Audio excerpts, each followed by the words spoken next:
बिहार के धियन रघुनाथपुर साइड में है। रघुनाथपुर साइड। हाँ बिल्कुल बिल्कुल। तो वहाँ के धियन यहाँ है। धियन यहाँ मतलब वहाँ की बेटी के द्वारा हम लोग आके यहाँ बसे हुए। तो बताते थे लोग कि वहाँ 84 गांव पर जमींदारी थी गबड़ार वालों की, और उस घराने की लड़की की शादी बेतिया में, शायद बेतिया स्टेट में या बेतिया में ही किसी और छोटे स्टेट में हुई होगी कि हमें तो उसका पता नहीं है। तो वहाँ कुछ घटना घटी जिसकी वजह से वे फिर अपने मैके आ गई और उनके शायद पति गुजर चुके थे। तो हमारे समाज में मान्यता है कि बेटी को घर में बहुत दिनों तक नहीं रखा जाए।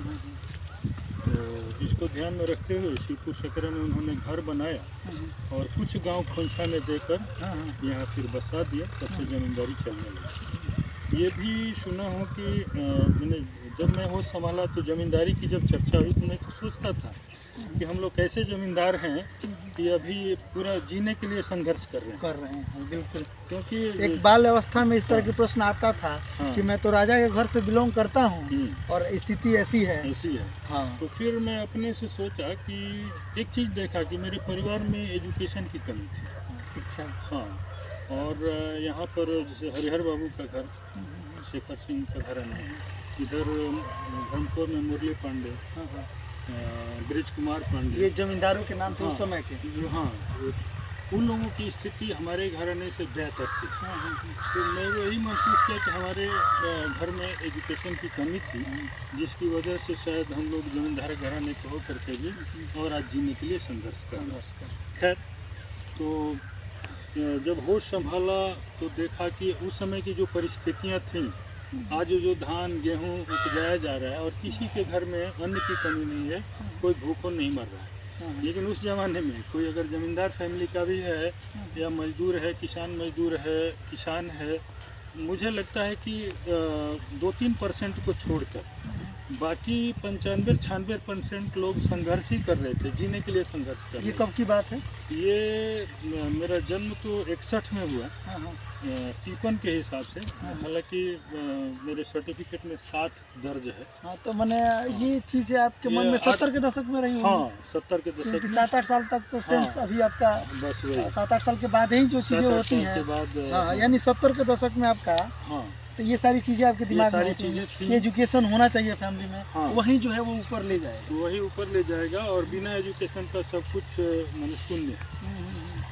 तो देखा कि अन्न के रूप में साई, सावा, कोदो, मड़ुआ, मक्का, यही सब ज़्यादा होते थे और जौ की खेती होती थी। गोजई माने गेहूँ और जौ मिला करके जो बोया जाता था, उसको रिजर्व रखा जाता था कि कोई घर में पाहुन आएगा तो गोजई की रोटी उसको बनाती थी। तो ये 70 के दशक की बात है। 70 के दशक की बात। प्राथमिक शिक्षा आपकी शुरू कहाँ से? हाँ, प्राथमिक शिक्षा मेरी शुरू हुई ये शेखर सिंह के दरवाजे पर। शायद आजकल वो स्कूल वहाँ है ना, पोखरा पर उस पर चला गया है, मुझे मालूम नहीं। लेकिन वहाँ क्लास 1 से लेकर 3 तक वहाँ पढ़ाई होती थी और वो स्कूल बेटर माना जाता था। तो इसलिए मेरा एडमिशन क्लास 1 में वहाँ करा दिया गया और 3 तक मैं वहाँ पढ़ा। इस बीच में एक घटना का मैं जिक्र करूँगा। जब मैं क्लास 2 में था तो एक मुझसे छोटा भाई था, नरेंद्र नाम था उसका। तो ये गले की बीमारी थी जिसकी वजह से उसका देहांत हो गया। स्कूल में ये चर्चा हुई कि मैं मर चुका हूँ, देहांत मेरा हो गया। मैंने पहले उसका हुआ और आपके नाम अफवाह फैल गया कि नरेंद्र नहीं, मैं मर गया। अच्छा, उसी समय शायद 2-1 दिन पहले या बाद में एक हमारे यहाँ बंगला था, वो बंगला भी गिर गया। तो स्कूल में मालूम लोगों को हुआ कि बंगला गिर गया, उसी में दबा कर मैं मर गया। हाँ, तो मेरा शोक मना दिया गया था। घर में तो मातम का माहौल था। 15-20 दिन के बाद जब मैं स्कूल गया, सब लोग मुझे आश्चर्य से देख रहे हैं। छोटे छोटे बच्चे थोड़ा भयभीत भी हो गए कि जो आदमी मर गया वो दिखाई कहाँ दे रहा है। टीचर भी आश्चर्य से देख रहे हैं। मैं भी अचंभित हो गया कि मुझे सारे लोग आश्चर्य से क्यों देख रहे हैं। तो उसके बाद खैर सारी बातें बताया मैं, फिर स्थिति नॉर्मल हुई। हाँ, तो वही क्लास 2 में जब था तो स्कूल में इस तरह का हो गया कि एक्सपायर मेरा छोटा भाई किया था, चर्चा हो गई कि मैं क्या हूँ, मेरा सेफ कुछ मना दिया गया। फिर वो जाने के बाद सब लोग आश्चर्यचकित थे। तो वहाँ से फिर क्लास 3 तक पढ़ाई किया। क्लास 4 में बेटर स्कूल समझ करके मेरा एडमिशन कराया गया। ये पोखरा बोलते हैं अरखपुर वाला। तो वहाँ वो भी मिडिल स्कूल था और हमारे गांव वाला भी मिडिल स्कूल था, मतलब स्कूलें थी जी। तो वहाँ मेरा एडमिशन हुआ, लेकिन धन अभाव इतना था कि जो भी किताबें क्लास 4 की थी दूसरे बच्चों से मांग करके मैंने व्यवस्था की, लेकिन विज्ञान का किताब की व्यवस्था नहीं होता। तो एक आनंदा सिंह टीचर थे विज्ञान के, उन्होंने एक डेट दे दिया था कि इस डेट तक सबके पास किताबें होनी चाहिए, लेकिन मेरे पास नहीं हुई। डांटे, छाता से खोद दिए, मैं गिर गया। गिरा, उसके बाद हमारे चाचा जी घर के मालिक थे, आकर के उनको सुनाया तो स्कूल चेंज कर दिया वो। हाँ, कि स्कूल बदल दिया लेकिन किताब नहीं कर दी, क्योंकि उनकी मजबूरी रही होगी, पैसा नहीं। अभी आपने एक वो बात कही ना बचपन वाली, तो कहीं ना कहीं मुझे भी याद आता है। आपने वो कहा नहीं कि मतलब मेरा घर तो मतलब जन्म तो मैंने एक राजघराने में हुआ था, ऐसी चर्चा होती थी कि हम लोग जमींदार थे। लेकिन तो बचपन में मेरी दीदी एक कहानी सुनाती थी हमको। हम कहते थे कि कहानी सुनाओ। हम लोग का बचपन जो बीता है वो नहीं, इतना टीवी और मोबाइल ये सब नहीं था। ये कहानी रात को सोते समय तो बचपन में दीदी कहानी सुनाती थी। हम कहते थे कि कहानी कहो, तो कहती थी कि एक राजा थे, बहुत गरीब थे। तो हम कहते थे रुको, तुम्हारी कहानी नहीं सुनी, ये कौन सी कहानी सुना रही हो कि एक राजा थे लेकिन गरीब थे। तो वहीं आप अभी बचपन का चर्चा किए ना कि भाई मेरा तो जमींदार घर में हुआ था, लेकिन घर की परिस्थितियों को मुझे देख के लगता नहीं था कि मैं इस तरह का है। अभाव था, धनाभाव था। जैसे अभी आप बताएं कि स्कूल भले चेंज हो गया लेकिन किताब नहीं खरीदा गया। और फिर तो इस तरह से संघर्ष करते हुए यहाँ क्लास 7 तक था, 7 तक पढ़ाई किया। उसके बाद हाई स्कूल लोहगांजर में चला गया। क्लास 8 में वहाँ पढ़ा। 1 साल पढ़ने के बाद मेरे भैया, चचेरे भाई सिवान में पढ़ाते थे। तो वहाँ महसूस हुआ कि स्कूल में प्राइवेट स्कूल से कितना मिलता है। तो उसके बाद उन्होंने ट्यूशन शुरू की। तो फिर उनको कोई चाहिए खाना बनाने वाला, और मुझे भी एजुकेशन चाहिए, तो चाचा जी ने वहाँ हमको शिफ्ट कर दिया। क्या उम्र रही होगी उस समय? उम्र वही क्लास 9 में मैं गया। यानी वहाँ से संघर्ष आपका शुरू होता है। हाँ, और हाई स्कूल से आपका संघर्ष। जी। तो जब बाल्यकाल आपका मैंने जी। तो लेकिन उसके पहले थोड़ा बता देना चाहता हूँ, गांव पर जब यहाँ मैं पढ़ाई किया तो एक घटना घटी। शुरू से ही मेरा नेचर थोड़ा अलग टाइप का था। घर के लोगों को भी विश्वास था कि ये लड़का कुछ गलत नहीं कर सकता है। तो एक घटना घटी कि मैंने गुड बॉय वाला इमेज था फैमिली में। जी। वो शरारती बच्चे या बदमाशी करने, एक गुड बॉय का इमेज था। तो एक घटना घटी जो आज तक किसी से मैं बताया नहीं था। यहाँ रामेश्वर शाही हमारे भतीजा लगेंगे, उनका बगीचा मेरा बगीचा दोनों सटा हुआ था, ये छोटी बारी जिसको बोलते हैं।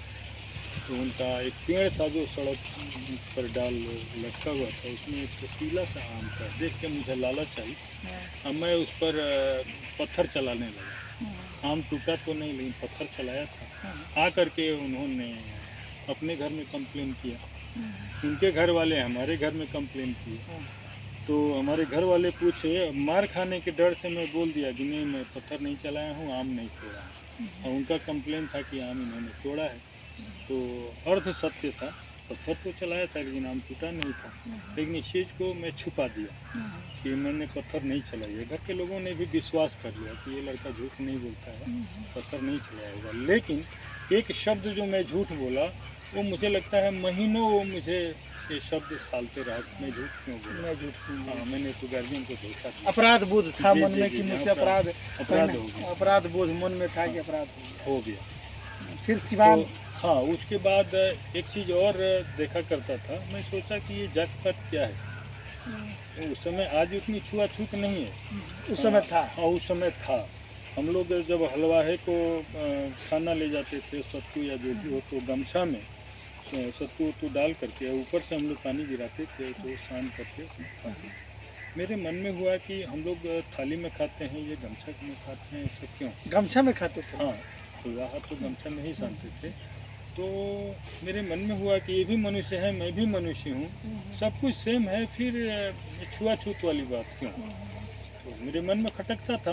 तो जितना अपने बचपनावस्था में हो सका मैंने कोशिश की उसको तोड़ने की। तो स्कूल पर एक कल था, वहाँ देखा कि कोई धोबी लोग या हरिजन वर्ग का लोग है, तो मुझे देख करके साइड हो जाते थे कि आप चला लीजिए। मैं चारों तरफ देख करके, क्योंकि मुझे भी भय था गार्जियन कहीं देख ले तो पिटाई मेरी हो, या कोई घर में कंप्लेन कर दे तो डांट खाऊं। तो सब देख करके कहीं कोई दिखता नहीं था तो मैं बोलता था कि नहीं, हमसे नहीं चलेगा, आप चला, ताकि उनका झिझक टूटे और इस परंपरा को छोड़ा जाए। तो मैंने ये सारी चीजें बचपन से ही दिमाग में कहीं ना कहीं खटक रही थी, खटक रही थी। इसको सामाजिक परिवेश को देख करके एक बाल मन में ये सारी चीजें रहती थी कि ऐसा क्यों है, ऐसा विभेद क्यों है। हाँ, तो उसको मैंने तोड़ने की कोशिश की। माँ को भी समझाया, पिताजी तो मेरे सीधे साधे इंसान थे, उनको कोई दिक्कत नहीं थी।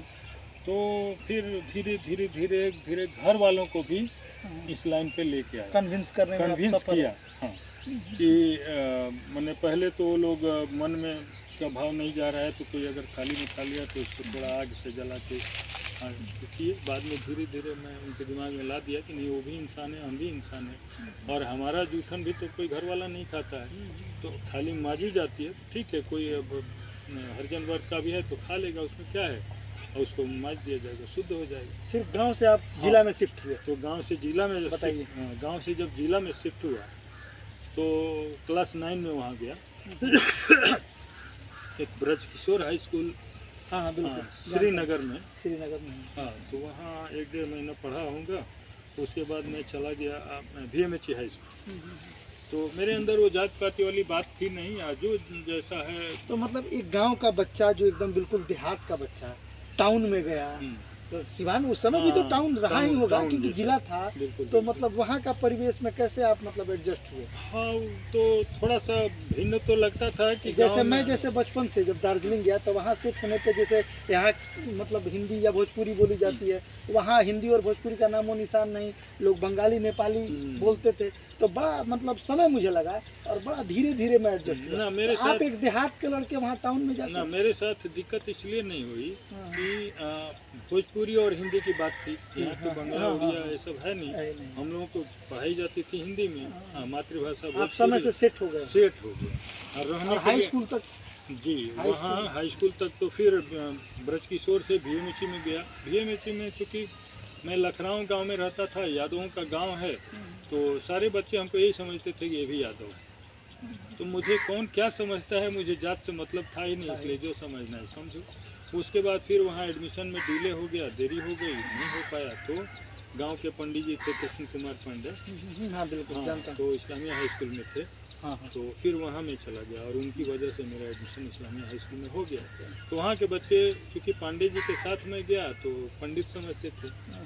तो खैर वहाँ से हाई स्कूल हम लोग कहाँ भेजें, रात में आए। हम लोग तो जैसे तैसे हो लेते हैं। ये साहब है, साहब कहाँ जाएंगे? हाँ, ये कहाँ जाएंगे, हमारे ज़िले की बदनामी होगी।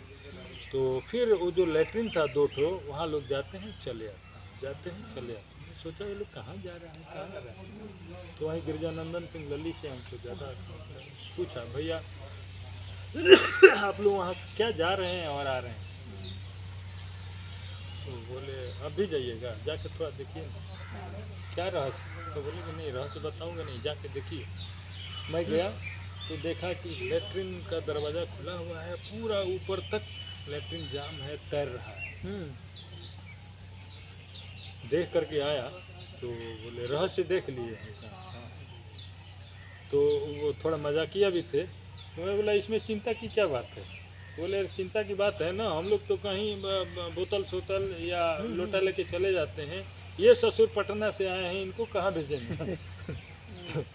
मैं बोला ठीक है। ये चीज़ें मतलब मुझे भी साई जी कहीं ना कहीं लगता है, हाँ, कि आज भी हम लोग आज़ादी के इतने वर्ष बाद भी एक विकासशील देशों में हमारी गिनती होती है, और आज भी शौचालय और सोच ये चीज़ें मतलब अभी तो काफ़ी हद तक सुधरी हैं, मैं मानता हूँ, फिर भी अभी है, अभी भी हम शौचालय तक ही सीमित हैं। अभी हम लोग को ये नहीं पता है कि हमको डर्टी कहाँ करना है, ठीक है। तो और प्रधानमंत्री मंच से आकर ये चीज़ देश को समझा रहे हैं, यहाँ की जनता को समझा रहे हैं, ये चीज़ शौचालय और सोच के लिए तैयार।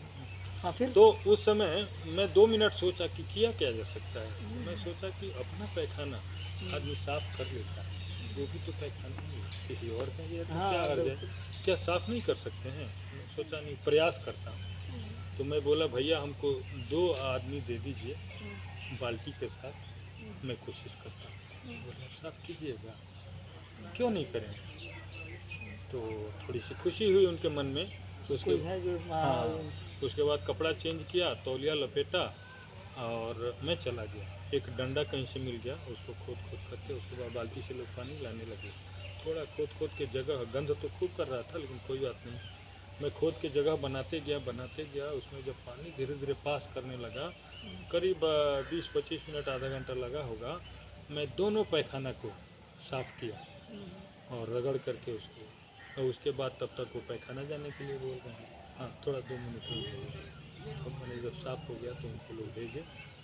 और मतलब जी, ये चीज़ तो उसके बाद अंतिम जब प्रोग्राम ख़त्म हुआ तो मुझे फर्स्ट प्राइज़ मिला तीनों जिला। मैं सोचा कि हमसे अच्छा कला दिखाने वाले लोग हैं, मैंने मुझे लगा इफ्टा की तरफ से जो हाँ, इफ्टा के तरफ से फर्स्ट सेकंड थर्ड प्राइज मिलता है ना प्रोग्राम के बाद।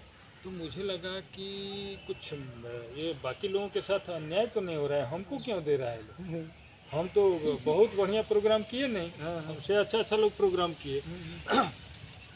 तो जब प्राइज मिला और मिलने के बाद फिर वो अनाउंस जो करते तो बताए, मेरे मन में भी ये प्रश्न था कि मुझे क्यों मिल रहा है। तो उन्होंने कहा कि ये फर्स्ट प्राइज इनको दिया जा रहा है, जो काम हम लोगों की हिम्मत तो थी ही नहीं, हम लोग किसी को बोल भी नहीं सकते थे, वे स्वेच्छा से इन्होंने किया है, इसलिए इनको फर्स्ट प्राइज कहीं ना कहीं होता है। जी। फिर आप जॉब की बात बताइए, जॉब कैसे लगी और तो अरुणाचल?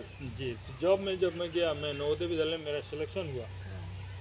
मन में ख्वाब था कि नवोदय विद्यालय में जा रहा हूँ, रेसिडेंशियल स्कूल है, बहुत अच्छी व्यवस्था होगी, लेकिन तो पहाड़ी इलाका है, वहाँ टेम्प्रोरी साइट पर स्कूल था। गया हूँ यहाँ से पता करते करते बस से, फिर तीसा नवोदय विद्यालय फिर डिस्ट्रिक्ट में गया हूँ। शाम हो गई, मैं वहाँ गया, फिर प्रिंसिपल से मुलाकात हुई, मेरी ज्वाइनिंग हुई, शाम हो गई थी। तो किसी से पूछा नवोदय विद्यालय कहाँ है, तो बोले जाइए ना आगे नवोदय है। मैं सोचा आगे तो पहाड़ है, नवोदय विद्यालय तो बहुत दूर होगा ना। गया वहाँ, रात हो गई थी, तो वहाँ ले गए हमको लोग सोने के लिए। अब तो रात में खाना खाना था, सोना था। हाँ, ये तो पूरा सड़ा हुआ है, बम्बू का वाल है, ऊपर से चट्टी सड़ करके लटक रहा है, तो गाय भैंस भी ऐसे में नहीं रहता है। यही नवोदय है क्या? मैं सोचा कहीं दूसरी जगह होगा, रात में नहीं कुछ हुआ। सुबह उठा, पूछा नवोदय है कहाँ? एक स्टाफ ने कहा यही ना नवोदय। बच्चे उधर खेल रहे हैं। खैर 2-4 दिन में अपने आप को एडजस्ट किया, अच्छा लगने लगा। 1.5 साल वहाँ जॉब किया। फिर मतलब ये फाइनल आपका जो जॉब फिर मैं अगले साल पीजीटी की वैकेंसी थी, फिर अप्लाई किया, फिर एडहॉक में मेरा सिलेक्शन हुआ, दूसरी जगह पर चला गया। पत्नी तो कहाँ, वो पत्नी कहाँ? पत्नी अपने मैं क्या नहीं तो घर पे रहती थी, तो उस सब जगह बच्चे वगैरह? हाँ, बच्चे मेरे 3 बच्चे उस समय हो चुके। हाँ, तो एक बच्चा लड़की तो है। ये वाला जॉब कैसे हुआ आपका? हाँ, ये वाला जो नवोदय वाला? नहीं, शिक्षक वाला जो, ये अरुणाचल वाला। तो बता रहा हूँ ना, तो 1 साल 1.5 साल टीजीटी में रहा, अगले साल 93 में पीजीटी में ज्वाइन कर लिया, जनवरी में, दूसरे जगह नवोदय में 1 साल किया। उसी बीच में अरुणाचल की वैकेंसी निकली थी, अप्लाई किया, टीजीटी पीजीटी दोनों। टीजीटी में मेरा हुआ। फिर जिस डिस्ट्रिक्ट से मैं नवोदय में जॉब शुरू किया था, उसी में मेरी पोस्टिंग हो जाती है। आया, आने के बाद मेरी पोस्टिंग ऐसी जगह पर हुई, 22 किलोमीटर तो कंपलसरी है, पहाड़ी इलाका, अप डाउन आपको जाना ही है, पैदल। हाँ, पगडंडी रास्ता, और अगर संजोग बिगड़ गया तो आपको 62 किलोमीटर पैदल चलना पड़ेगा। क्योंकि बसें नहीं थी, ट्रक से आप 40 किलोमीटर जाइए। नौकरी तो लगी, लेकिन ये मतलब लेकिन हाँ, हिम्मत थी, क्योंकि पैसे की ज़रूरत थी हमको। तो ज्वाइन किया तो 3 महीने के लिए हमको बोला गया कि 3 महीने के लिए जाइए, 3 महीने के बाद बुला लें। फिर ऑफिसर के पास 3 महीने के बाद आया, बोला 3 साल रही, 3 महीने में कहा किसी को वो बोला कि आपको लग रहा था कि 3 महीने ये दिक्कत है फिर हो जाएगा। हो जाएगा। ऑफिसर बोला कि नहीं 3 साल करिए। 3 साल करिए, तो 3 साल क्या, मैं लगभग 8 साल वहाँ मुझे रहना पड़ा। कहाँ कौन जगह था?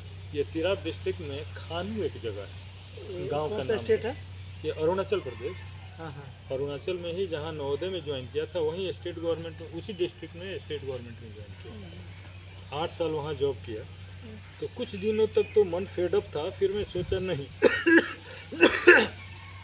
बच्चों की क्या गलती है, फैमिली को वहाँ लेके नहीं? ना नहीं गया, बच्चे यहीं थे? बच्चे यही थे। हाँ, बाद में बीच ये में कब की बात रही होगी? ये करीब 94 जनवरी में स्टेट यानी जॉब आपका हो चुका था? जी जी, 94 अब जनवरी। थोड़ा सा आप स्टेबल लाइफ में हो गए थे?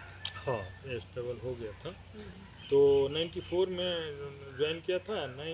ये करीब 95, 96, 97 में परिवार को ले गया था कुछ दिनों के लिए, और वहीं शहर में रख दिया इन लोगों को। देखे कि बच्चों की पढ़ाई बर्बाद हो रही है, तो सबको ले गया। मेरे भाई के दोनों लड़कों को भी ले गया। मेरा था कि मैंने सब लोग आगे एजुकेशन को कहीं एजुकेशन सब वो तो आपके बचपन से ही दिमाग में था वो चीज़। अच्छा सही जी, समय को देखते हुए एक चीज़ और बताइए, आपने तो जीवन में काफ़ी संघर्ष किया, आज भी आप मानते हैं कि मैं आज भी संघर्ष में ही? आपकी कहानी सुन के बहुत प्रेरणा भी मिलती है। तो मुझे लगा था कि आपकी कहानी लोगों को बतानी चाहिए कि एक मतलब ऐसे फैमिली से आता हुआ लड़का उतना संघर्ष करता है, बहुत मतलब संघर्ष करने के बाद सफलता मिलती भी है, उसके बाद भी संघर्ष जारी है। अब एक मतलब कार्यक्रम का अंतिम प्रश्न मैं आपसे करूंगा। क्या लगता है आपको कि अभी भी कुछ अधूरा है जीवन में, अभी भी कुछ करना है, या आप अभी भी जीवन के लक्ष्य को नहीं पा सके? ये तो हमेशा रहेगा, क्योंकि भूख तो बनी हुई है।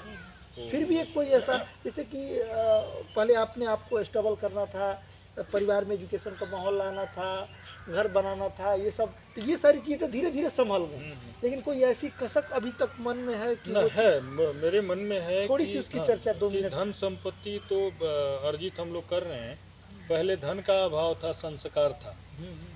आज के डेट में धन तो है, संस्कार गायब होते जा रहे हैं। ये तो मतलब बहुत ही अच्छी बात आपने कह दी। तो संस्कार को लाना जरूरी है। अगर आपके पास समय हो तो अभी थोड़ा सा जो मैं कुछ देना चाहता हूँ, बिल्कुल तो देना चाहता हूँ कि दे दूँ। तो वहाँ से थोड़ा शॉर्ट करूँगा इसको। तो फिर वहाँ संघर्ष किया, 8 साल रहा। रहने के दरमियान देखा कि मैं पूजा पाठ पर उतना ध्यान नहीं देता था। तो देखा कि वहाँ पर, क्योंकि देश से लगाव मेरा शुरू से रहा है, राष्ट्र प्रथम है, बाकी बाद में। तो वहाँ देखा कि बहुत सारी मशीनरियाँ, कोई हिंदू रहे, मुस्लिम हो, सिख, ईसाई, कुछ भी हो, उससे हमको मतलब नहीं है, लेकिन राष्ट्रवादी होना पड़ेगा। राष्ट्रवादी।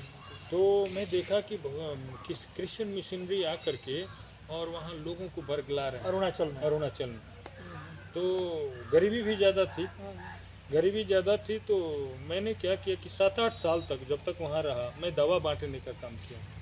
हाँ, मेडिकल जॉब के दौरान। मेडिकल इतना दूर था, 22 किलोमीटर पर था, वहाँ भी दवाएं उतनी नहीं होती थी। तो दवा के अभाव में लोग मर जाते थे। तो मैं कांटेक्ट किया 2-3 हॉस्पिटल से, सरकारी हॉस्पिटल से ही, और उनके यहाँ एक्सपायर होकर दवा फेंक दी जाती थी।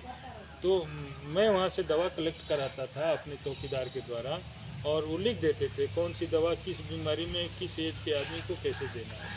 और मैं 7-8 साल तक ये सेवा किया। उसी दरमियान देखा कि वहाँ धर्म परिवर्तन के लिए ज़बरदस्त। हाँ, ये चीज़ें। हाँ, तो उसमें मुझे धर्म से मतलब नहीं था, लेकिन देखा कि ये राष्ट्र विरोधी शक्तियाँ इसमें लगी हुई है कि राष्ट्र को तोड़ा जाए। तो मैं भी अपना शुरू कर दिया, पूजा पाठ करना शुरू। और गरीबी की वजह से और शिक्षा में तो ज़्यादा लोग ढोंग ढकोसला में विश्वास करते हैं। तो मैं भी अपना शुरू किया, माला पहनाना, मंत्र पढ़ना, हनुमान चालीसा, ये सब शुरू किया। ये सब आप शुरू किए कि लोगों में थोड़ा सा इसका प्रचार जाए। और पूजा पद्धति जो हम लोगों की है, लगभग वही उन लोगों की भी है। सूर्य की पूजा वो भी करते हैं, चाँद की पूजा वो भी करते हैं, आकाश की पूजा करते हैं, धरती की पूजा करते हैं। तो उनको बताने लगा कि जो मैं हूँ वही आप लोग भी हैं, तो आप लोग उधर क्यों जा रहे हैं। तो धीरे धीरे लोग यूनाइट हुए। ऐसा हुआ कि क्रिश्चियन और नॉन क्रिश्चियन में फाइटिंग हो जाए, लेकिन थोड़ा सा आपका योगदान रहा उस जी। उसमें हालांकि वहाँ उग्रवाद भी बढ़ रहा था, किसी उग्रवादी को पता चला कि मैं इंटरफेयर कर रहा हूँ तो मुझे धमकी भी आई थी। तो मैं उस सबको सहन करते हुए बहुत प्रयास किया। अंत में मैं सोचा कि इस मैटर को आगे तक ले जाऊँगा। सीएम से मिलने गया, मुलाकात नहीं हुई। फिर गवर्नर से वहाँ जाकर मिला। उस समय माता प्रसाद गवर्नर थे, माता प्रसाद, हाँ, जौनपुर के रहने वाले, और प्रधानमंत्री नरसिम्हा राव। तो गया, माता प्रसाद से मिला। तो मैं जानता था कि ये बनिया होंगे जाति के, लेकिन वो हरिजन थे, मुझे पता नहीं था।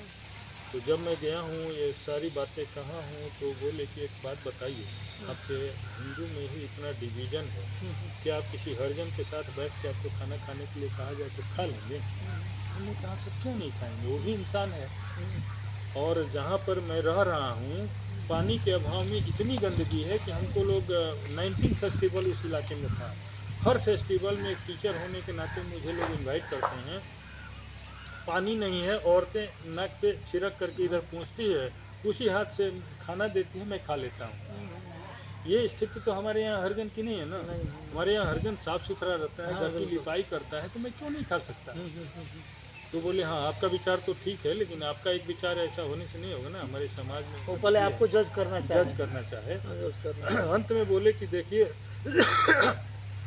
सरकार का हाथ बंधा हुआ है, अगर कोई कंप्लेन करता है कि हमारे साथ ज़बरदस्ती की जा रही है, तब सरकार एक्शन लेगी, अन्यथा नहीं। आप फिर अगला स्टेप बताइए, पीटीआई के पास जाइए, यहाँ जाइए, वहाँ जाइए। सफलता नहीं मिली, हार के बैठ गया। लेकिन फिर भी आप अपने तरफ से प्रयास कोशिश तो थोड़ा सा मतलब आप बताइए कि क्या अभी भी कमी रह गई? एक घटना और मेरे साथ घटी कि एक उग्रवादी, एक वहाँ से ट्रांसफ़र लेने के लिए एक छोटे स्कूल में मैं आया, तो वहाँ एक उग्रवादी, एक दिन की घटना है, छोटा सा स्कूल था, टीचर कम थे, हम लोग 3 ही थे, छुट्टी में थे, किसी कारणवश नहीं आए थे, और मैं गया था। तो जैसे असेंबली कराया, वो उसी गांव का एक उग्रवादी था, आकर के हमको बोला, गुरुजी आप स्कूल बंद कीजिए और हमको ले चलिए, ड्रॉप कीजिए, कहीं पैसा कलेक्शन करने को। हमने कहा मैं अकेला टीचर हूँ। तो बोला आप जो भी हैं, आप स्कूल बंद कीजिए, हमको इससे मतलब नहीं है, समझाने। हम लोग गभिड़ार एक जगह, गभिड़ार के रघुनाथपुर साइड में, रघुनाथपुर साइड, हाँ बिल्कुल बिल्कुल। तो वहाँ के धियानिहा हैं। धियानिहा मतलब वहाँ की बेटी के द्वारा हम लोग आके यहाँ बसे। तो बताते थे लोग कि वहाँ के लिए हम लोग कहाँ भेजें, रात में आए, हम लोग तो जैसे तैसे हो लेते हैं। ये साहब है, साहब कहाँ जाएंगे? हाँ, ये कहाँ जाएंगे, हमारे ज़िले की बदनामी होगी।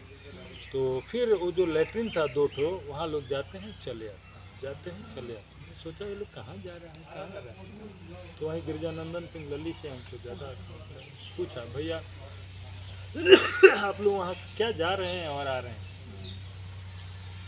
तो बोले अब भी जाइएगा, जाके थोड़ा देखिए क्या रहस्य। तो बोले कि नहीं रहस्य बताऊँगा नहीं, जाके देखिए। मैं गया तो देखा कि लेटरिन का दरवाज़ा खुला हुआ है, पूरा ऊपर तक लेटरिन जाम है, तैर रहा है। देख करके आया तो बोले रहस्य देख लिए? हाँ।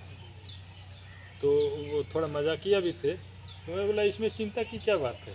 बोले चिंता की बात है ना, हम लोग तो कहीं बोतल सोतल या लोटा लेके चले जाते हैं, ये ससुर पटना से आए हैं, इनको कहाँ भेजेंगे?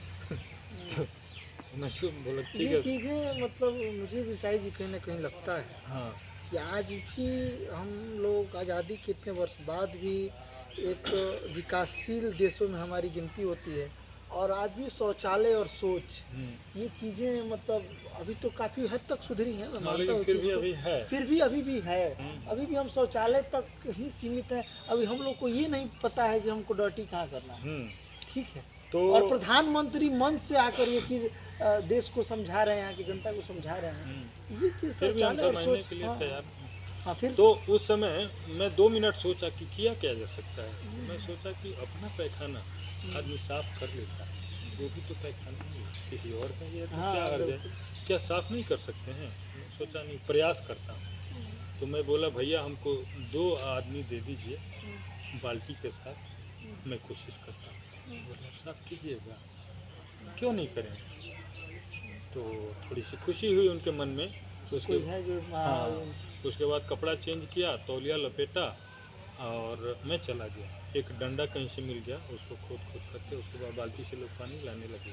थोड़ा खोद के जगह, गंध तो खूब कर रहा था, लेकिन कोई बात नहीं, मैं खोद के जगह बनाते गया, उसमें जब पानी धीरे धीरे पास करने लगा, करीब 20-25 मिनट आधा घंटा लगा होगा, मैं दोनों पैखाना को साफ़ किया और रगड़ करके उसको, और उसके बाद तब तक वो पैखाना जाने के लिए बोल रहे हैं। हाँ, थोड़ा 2 मिनट में तो मैंने जब साफ़ हो गया तो उनको लोग भेजे। और मतलब जी, ये चीज़ तो उसके बाद अंतिम जब प्रोग्राम ख़त्म हुआ तो मुझे फर्स्ट प्राइज़ मिला तीनों जिला। मैं सोचा कि हमसे अच्छा कला दिखाने वाले लोग हैं, मैंने मुझे लगा इफ्टा की तरफ से जो हाँ, इफ्टा की तरफ से फर्स्ट सेकंड थर्ड प्राइज़ मिलता है ना प्रोग्राम के बाद। तो मुझे लगा कि कुछ ये बाकी लोगों के साथ अन्याय तो नहीं हो रहा है, हमको क्यों दे रहा है लोग? हम तो बहुत बढ़िया प्रोग्राम किए नहीं, हमसे अच्छा लोग प्रोग्राम किए। तो जब प्राइज़ मिला और मिलने के बाद फिर वो अनाउंस जो करते तो बताए, मेरे मन में भी ये प्रश्न था कि मुझे क्यों मिल रहा है। उन्होंने कहा कि ये फर्स्ट प्राइज़ इनको दिया जा रहा है, जो काम हम लोगों की हिम्मत तो थी ही नहीं, हम लोग किसी को बोल भी नहीं सकते थे, ये स्वेच्छा से इन्होंने किया है, इसलिए इनको फर्स्ट प्राइज़। कहीं ना कहीं होता है। फिर आप जॉब की बात बताइए, जॉब कैसे लगी और अरुणाचल? जी, तो जॉब में जब मैं गया, मैं नवोदय विद्यालय में मेरा सिलेक्शन हुआ। मन में ख्वाब था कि नवोदय विद्यालय में जा रहा हूँ, रेसिडेंशियल स्कूल है, बहुत अच्छी व्यवस्था होगी, लेकिन तो पहाड़ी इलाका, वहाँ टेम्प्रोरी साइट पर स्कूल था। गया हूँ यहाँ से पता करते बस से, फिर तीसा नवोदय विद्यालय तिराप डिस्ट्रिक्ट में था, गया हूँ। शाम हो गई, मैं वहाँ गया, फिर प्रिंसिपल से मुलाकात हुई, मेरी ज्वाइनिंग हुई, शाम हो गई थी। तो किसी से पूछा नवोदय विद्यालय कहाँ है, तो बोले जाइए ना आगे नवोदय है। मैं सोचा आगे तो पहाड़ है, नवोदय विद्यालय तो बहुत दूर होगा ना। गया वहाँ, रात हो गई थी, तो वहाँ ले गए हमको लोग सोने के लिए। अब रात में खाना खाना था, सोना था। हाँ, ये तो पूरा सड़ा हुआ है, बम्बू का वाल है, ऊपर से चट्टी सड़ करके लटक रहा है, तो गाय भैंस भी इसमें नहीं रहता है, यही नहीं होता है क्या? तो कहीं दूसरी जगह होगा, रात में नहीं कुछ हुआ। सुबह उठा, पूछा नवोदय है कहाँ? एक स्टाफ ने कहा यही नहीं नवोदय। बच्चे उधर खेल रहे हैं। खैर 2-4 दिन में अपने आप को एडजस्ट किया, अच्छा लगने लगा। 1.5 साल वहाँ जॉब किया। फिर मतलब ये फाइनल आपका जो जॉब? फिर मैं अगले साल पीजीटी की वैकेंसी थी, फिर अप्लाई किया, फिर एडहॉक में मेरा सिलेक्शन हुआ, दूसरी जगह पर चला गया। पत्नी तो कहाँ, वो पत्नी कहाँ? पत्नी अपने मैं क्या नहीं तो घर पे रहती थी, तो उस सब जगह बच्चे वगैरह? हाँ, बच्चे मेरे 3 बच्चे उस समय हो चुके। हाँ, तो एक बच्चा लड़की तो है। ये वाला जॉब कैसे हुआ आपका? हाँ, ये वाला जो नवोदय वाला? नहीं, शिक्षक वाला जो, ये अरुणाचल वाला। तो बता रहा हूँ ना, तो 1 साल 1.5 साल पीजीटी में रहा, अगले साल 93 में पीजीटी में ज्वाइन कर लिया, जनवरी में, दूसरे जगह नवोदय में 1 साल किया। उसी बीच में अरुणाचल की वैकेंसी निकली थी, अप्लाई किया, टीजीटी पीजीटी दोनों, टीजीटी में मेरा हुआ। फिर जिस डिस्ट्रिक्ट से मैं नवोदय में जॉब शुरू किया था, उसी में मेरी पोस्टिंग हो जाती है। आया, आने के बाद मेरी पोस्टिंग ऐसी जगह पर हुई कि 22 किलोमीटर तो कंपलसरी है, पहाड़ी इलाका, अप डाउन आपको जाना ही है, पैदल। हाँ, पगडंडी रास्ता, और अगर संजोग बिगड़ गया तो आपको 62 किलोमीटर पैदल चलना पड़ेगा। क्योंकि बसें नहीं थी, ट्रक से आप 40 किलोमीटर जाइए। नौकरी तो लगी, लेकिन ये मतलब लेकिन हाँ, हिम्मत थी, क्योंकि पैसे की ज़रूरत थी हमको। तो ज्वाइन किया तो 3 महीने के लिए हमको बोला गया कि 3 महीने के लिए जाइए, 3 महीने के बाद बुला लिया। फिर ऑफिसर के पास 3 महीने के बाद आया, बोला 3 साल रही, 3 महीने में कहा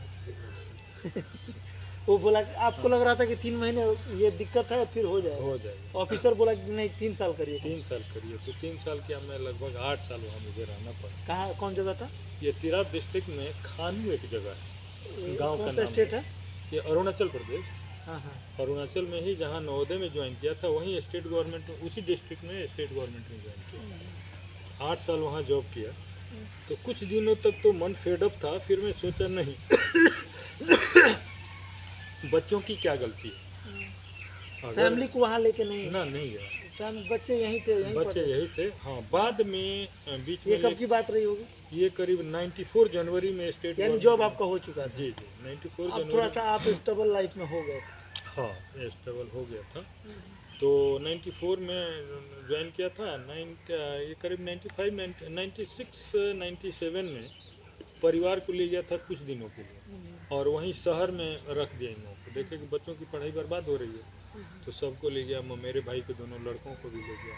मेरा था कि मैंने सब लोग आगे एजुकेशन को कहीं ना एजुकेशन कहीं सब वो तो आपके बचपन से ही दिमाग में था वो चीज़। अच्छा सही जी, समय को देखते हुए एक चीज़ और बताइए, आपने तो जीवन में काफ़ी संघर्ष किया, आज भी आप मानते हैं कि मैं आज भी संघर्ष में ही आपकी कहानी सुन के बहुत प्रेरणा भी मिलती है। तो मुझे लगा था कि आपकी कहानी लोगों को बतानी चाहिए कि एक मतलब ऐसे फैमिली से आता हुआ लड़का उतना संघर्ष करता है, बहुत मतलब संघर्ष करने के बाद सफलता मिलती भी है, उसके बाद भी संघर्ष जारी है। अब एक मतलब कार्यक्रम का अंतिम प्रश्न मैं आपसे करूंगा, क्या लगता है आपको कि अभी भी कुछ अधूरा है जीवन में, अभी भी कुछ करना है, या आप अभी भी जीवन के लक्ष्य को नहीं पा सके? ये तो हमेशा रहेगा, क्योंकि भूख तो बनी हुई है। तो फिर भी एक कोई ऐसा, जैसे कि पहले आपने आपको स्टेबल करना था, परिवार में एजुकेशन का माहौल लाना था, घर बनाना था, ये सब, तो ये सारी चीज़ें धीरे धीरे संभल गई, लेकिन कोई ऐसी कसक अभी तक मन में है कि ना है? मेरे मन में है थोड़ी सी उसकी चर्चा 2 मिनट। धन संपत्ति तो अर्जित हम लोग कर रहे हैं। पहले धन का अभाव था, संस्कार था। आज के डेट में धन तो है, संस्कार गायब होते जा रहे हैं। ये तो मतलब बहुत ही अच्छी बात आपने कह दी। तो संस्कार को लाना जरूरी है। अगर आपके पास समय हो तो अभी थोड़ा सा जो मैं कुछ देना चाहता हूँ, बिल्कुल तो देना चाहता हूँ कि दे दूँ। तो वहाँ से थोड़ा शॉर्ट करूँगा इसको। तो फिर वहाँ संघर्ष किया, 8 साल रहा। रहने के दरमियान देखा कि मैं पूजा पाठ पर उतना ध्यान नहीं देता था। तो देखा कि वहाँ पर, क्योंकि देश से लगाव मेरा शुरू से रहा है, राष्ट्र प्रथम है, बाकी बात है। तो वहाँ देखा कि बहुत सारी मिशनरियाँ, कोई हिंदू रहे, मुस्लिम हो, सिख, ईसाई, कुछ भी हो, उससे हमको मतलब नहीं है, लेकिन राष्ट्रवादी होना पड़ेगा। राष्ट्रवादी। तो मैं देखा कि क्रिश्चियन मिशनरी आकर के और वहाँ लोगों को बरगला रहे हैं अरुणाचल में। तो गरीबी भी ज़्यादा थी। तो मैंने क्या किया कि 7-8 साल तक, जब तक वहाँ रहा, मैं दवा बांटने का काम किया। हाँ, मेडिकल जॉब के दौरान मेडिकल इतना दूर था, 22 किलोमीटर पर था, वहाँ भी दवाएं उतनी नहीं होती थी। तो दवा के अभाव में लोग मर जाते थे। तो मैं कांटेक्ट किया 2-3 हॉस्पिटल से, सरकारी हॉस्पिटल से ही, और उनके यहाँ एक्सपायर होकर दवा फेंक दी जाती थी। तो मैं वहाँ से दवा कलेक्ट कराता था अपने चौकीदार के द्वारा, और वो लिख देते थे कौन सी दवा किस बीमारी में किस एज के आदमी को कैसे देना है। और मैं 7-8 साल तक ये सेवा किया। उसी दरमियान देखा कि वहाँ धर्म परिवर्तन के लिए ज़बरदस्त ये चीज़ें। हाँ, तो उसमें मुझे धर्म से मतलब नहीं था, लेकिन देखा कि ये राष्ट्र विरोधी शक्तियाँ लगी हुई है कि राष्ट्र को तोड़ा जाए। तो मैं भी अपना शुरू कर दिया, पूजा पाठ करना शुरू। और गरीबी की वजह से और शिक्षा में तो ज़्यादा लोग ढोंग ढकोसला में विश्वास करते हैं। तो मैं भी अपना शुरू किया, माला पहनाना, मंत्र पढ़ना, हनुमान चालीसा, ये सब शुरू किया। ये सब आप शुरू किए कि लोगों में थोड़ा सा इसका प्रचार जाए। और पूजा पद्धति जो हम लोगों की है, लगभग वही उन लोगों की भी है। सूर्य की पूजा वो भी करते हैं, चाँद की पूजा वो भी करते हैं, आकाश की पूजा करते हैं, धरती की पूजा करते हैं। तो उनको बताने लगा कि जो मैं हूँ वही आप लोग भी हैं, तो आप लोग उधर क्यों जा रहे हैं। तो धीरे धीरे लोग यूनाइट हुए। ऐसा हुआ कि क्रिश्चियन और नॉन क्रिश्चियन में फाइटिंग हो जाए, लेकिन थोड़ा सा आपका योगदान रहा उस जी उसमें। हालांकि वहाँ उग्रवाद भी बढ़ रहा था। किसी उग्रवादी को पता चला कि मैं इंटरफेयर कर रहा हूँ, तो मुझे धमकी भी आई थी। तो मैं उस सबको सहन करते हुए बहुत प्रयास किया। अंत में मैं सोचा कि इस मैटर को आगे तक ले जाऊंगा। सीएम से मिलने गया, मुलाकात नहीं हुई। फिर गवर्नर से वहाँ जाकर मिला, उसमें माता प्रसाद गवर्नर थे। माता प्रसाद, हाँ, जौनपुर के रहने वाले। और प्रधानमंत्री नरसिम्हा राव। तो गया, माता प्रसाद से मिला। तो मैं जानता था कि ये बनिया होंगे जाति के, लेकिन वो हरिजन थे, मुझे पता नहीं था। तो जब मैं गया हूँ ये सारी बातें कहाँ हूँ तो बोले कि एक बात बताइए, आपके हिंदू में ही इतना डिवीज़न है कि आप किसी हरिजन के साथ बैठ के आपको खाना खाने के लिए कहा जाए तो खा लेंगे? हमने कहा सब क्यों नहीं खाएंगे, वो भी इंसान है। और जहाँ पर मैं रह रहा हूँ पानी के अभाव में इतनी गंदगी है कि हमको लोग 19 फेस्टिवल उस इलाके में था, हर फेस्टिवल में एक टीचर होने के नाते मुझे लोग इनवाइट करते हैं, पानी नहीं है, औरतें नाक से छिड़क करके इधर पहुँचती है, उसी हाथ से खाना देती है, मैं खा लेता हूँ। ये स्थिति तो हमारे यहाँ हरिजन की नहीं है ना, हमारे यहाँ हरिजन साफ सुथरा रहता है, घर की लिपाई करता है, तो मैं क्यों नहीं खा सकता? तो बोले हाँ आपका विचार तो ठीक है, लेकिन आपका एक विचार ऐसा होने से नहीं होगा ना, हमारे समाज में वो पहले आपको जज करना चाहे। अंत में बोले कि देखिए सरकार का हाथ बंधा हुआ है, अगर कोई कंप्लेन करता है कि हमारे साथ ज़बरदस्ती की जा रही है तब सरकार एक्शन लेगी, अन्यथा नहीं। आप फिर अगला स्टेप बताइए, पीटीआई के पास जाइए, यहाँ जाइए, वहाँ जाइए, सफलता नहीं मिली, हार के बैठ गया। लेकिन फिर भी आप अपने तरफ से प्रयास कोशिश तो थोड़ा सा मतलब आप बताइए कि क्या अभी भी कमी रह गई? एक घटना और मेरे साथ घटी कि एक उग्रवादी एक वहाँ से ट्रांसफ़र लेने के लिए एक छोटे स्कूल में मैं आया, तो वहाँ एक उग्रवादी, एक दिन की घटना है, छोटा सा स्कूल था, टीचर कम थे, हम लोग 3 ही थे, एक छुट्टी में थे, किसी कारणवश नहीं आए थे, और मैं गया था। तो जैसे असेंबली कराया, वो उसी गांव का एक उग्रवादी था, आकर के हमको बोला गुरुजी आप स्कूल बंद कीजिए और हमको ले चलिए, ड्रॉप कीजिए कहीं पैसा कलेक्शन करने के।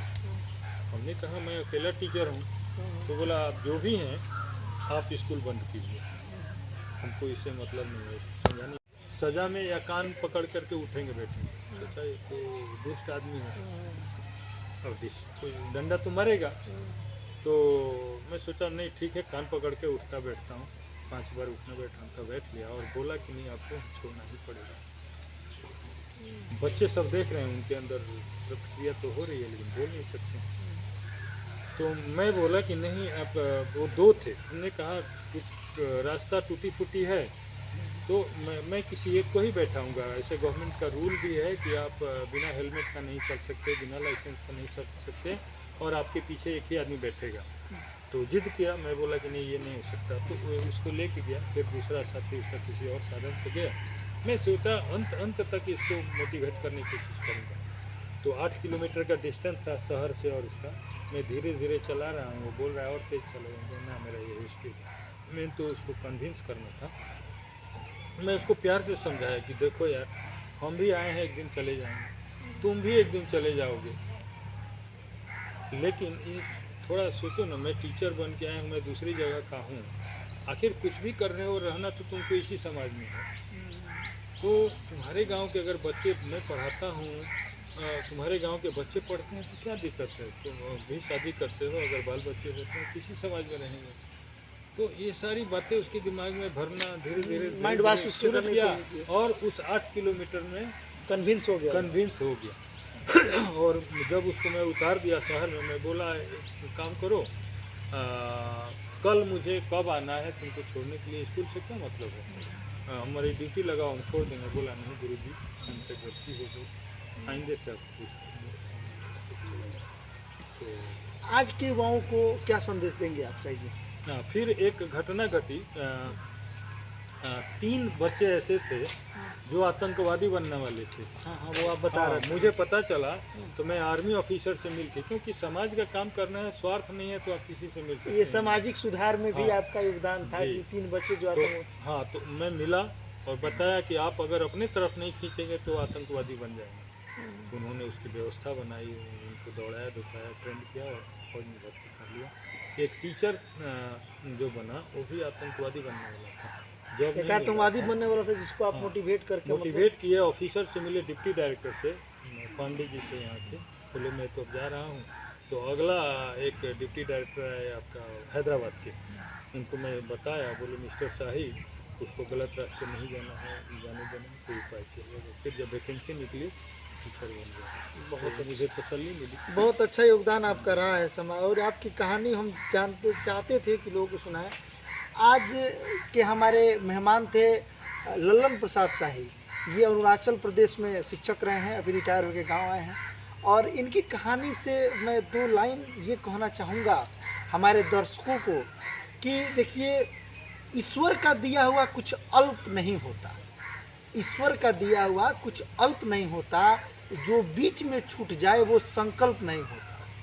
हम तो मान लेते हैं हार में ही अपनी खुशी, हम तो मान लेते हैं हार में ही अपनी खुशी, पर जीत का कोई विकल्प नहीं होता। शाही जी की पूरी कहानी जानने के बाद ये सीख मिलती है कि एक राजघराने में पैदा हुआ लड़का जो अभाव देखता है अपने परिवार में, अपने समाज में, संघर्ष करता है, संघर्ष करते करते खुद को स्टेबल करता है, और उस दरमियान, अपने संघर्ष के दरमियान समाज में कई विषमताओं को देख रहा है, कहीं कहीं बुराइयों को देखता है। वो इंसान उस चीज़ को ख़त्म करने के अपने तरफ से पूरा प्रयास करता है, और कहीं ना कहीं एक अच्छी शिक्षा समाज में ये देते हैं। और इनकी कहानी सुन के हमको बहुत अच्छा लगा, हमको लगा कि ये लोगों को जानना चाहिए। तो साई जी बहुत बहुत धन्यवाद रहा आपका, और आज बात करके कार्यक्रम तो लंबा हुआ लेकिन बहुत ही अच्छा लगा। आपने जो छोटी छोटी घटनाओं का जिक्र किया, तो आज के हमारे मेहमान थे ललन प्रसाद शाही, इनसे बात करके हम लोग को बहुत अच्छा लगा। और दर्शकों का बहुत बहुत धन्यवाद है कि उन्होंने कार्यक्रम को, पिछले कार्यक्रमों को काफ़ी सराहा। ऐसा ही हमारे कार्यक्रम को संभालिए और आगे बढ़ाइए। आपका बहुत बहुत धन्यवाद। नमस्कार। नमस्कार।